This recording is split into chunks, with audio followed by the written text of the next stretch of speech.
అందరికీ వందనాలండి. మరలా తిరిగి ఉదయకాల సమయంలో దేవాది దేవుడిని స్తుతించుటకు దేవుడు చక్కటి అవకాశం మనకు దయచేసి ఉన్నారు. ఈరోజు దేవుడు మన కొరకు సిద్ధపరిచిన వాక్యమును చదువుకుందాం.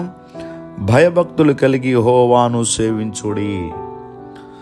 ప్రియ దేవుని బిడ్డలారా, దేవుని ఎడల భయభక్తులు కలిగి ఉండాలి. ఈ రోజున మనము దేనికి భయపడతామంటే సాతానుకు, దయ్యాలకు, భూతాలకు, మనకెదురైనటువంటి స్థితిగతులకు భయపడుతున్నాం కానీ దేవునికి భయపడటం లేదు. అయితే ఎవరికి భయపడాలో వారికి భయపడాలి, ఎవరికి వేటికి భయపడకూడదో వాటికి భయపడకూడదు. అంటే సాతాను సంబంధమైనటువంటి స్థితిగతులకు, వాడి యొక్క ప్రలోభాలకు, వాడి పెట్టేటటువంటి భయాలకు భయపడవలసిన అవసరం లేదు.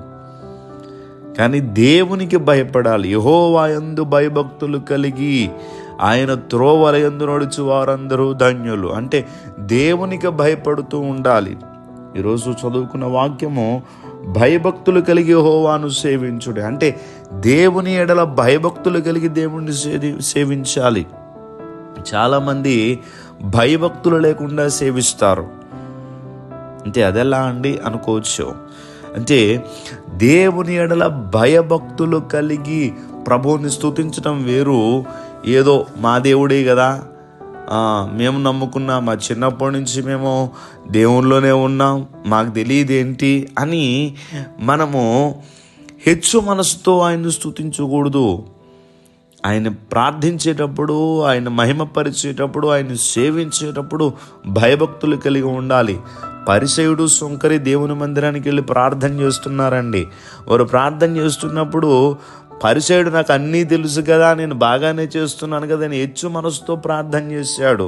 కానీ సుంకరి మాత్రం వినయ మనసుతో దేవుణ్ణి వేడుకున్నట్టుగా మనం చూస్తున్నాం. అలాగనే మన భక్తి జీవితంలో కూడా వినయ మనసుతో దేవుణ్ణి సేవించే విధానం కావాలి. మరి నువ్వు ప్రార్థన చేసినప్పుడు మోకాళ్ళు వేయగలుగుతున్నావా? నువ్వు ప్రార్థన చేసినప్పుడు చేతులు జోడించి ప్రభువుని మహిమపరచగలుగుతున్నావా? కొంతమంది ప్రార్థన ఎలా చేస్తారంటే పండుకుని చేసేవాళ్ళు ఉంటారు, లేదంటే వారు ఎలా తోస్తే వాళ్ళ చేస్తూ ఉంటారు. అలా చేసేవాళ్ళు కూడా ఉన్నారండి. ప్రియ దేవుని బిడ్డలారా, అలా కాకుండా ఒక వినయ మనసుతో దేవుని ఎడల భయపడి ఆయన్ను సేవించేటటువంటి అలవాటు మనం చేసుకోవాలి. అందుకనే భక్తుడు అంటున్నాడు, భయభక్తులు కలిగి యెహోవాను సేవించుడి అని.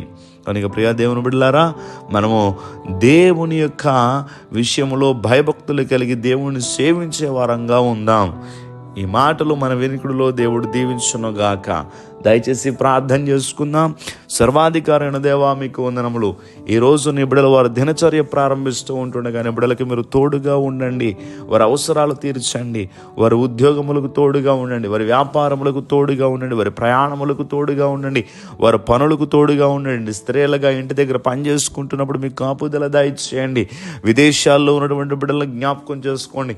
ఉద్యోగాల కొరకు ఎదురు చూస్తున్నటువంటి వారికి మీ సహాయము దయచేయండి. అలాగనే చదువుకుంటున్నటువంటి బిడ్డలకు చక్కటి జ్ఞానము, గ్రహింపు శక్తిని బిడ్డలకు దయచేయండి.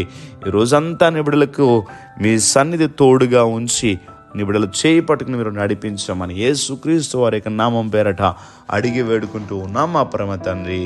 Amen, amen, amen.